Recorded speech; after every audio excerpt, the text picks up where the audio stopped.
Hello viewers, কেমন আছেন সবাই? আশা করি ভালোই আছেন। আজকে করেছি আম ভর্তা শুকনো মরিচ আর বোম্বাইয়া মরিচ দিয়ে। বোম্বাইয়া মরিচের সুগন্ধিতে ভরে গিয়েছিল ঘর।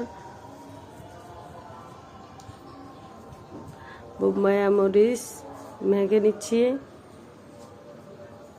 চিনি, লবণ, শুকনো মরিচ পুড়ে নিয়ে সব কিছু একসাথে এবার মেখে নেব।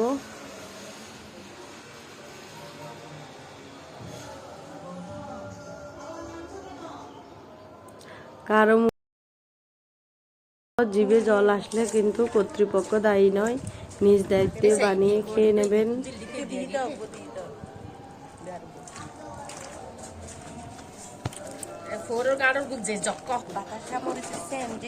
সুন্দর একটা গন্ধ, সেটা না মাখলে বুঝতে পারতাম না। স্বাদে গন্ধে অতুলনীয় সাধারণ হয়েছে আম ভর্তা। গাইস, অনেকগুলো দর্শক ছিল খাওয়ার জন্য, কিন্তু কাউকে ভিডিওতে দেখায়নি। আজকের মতো টাটা।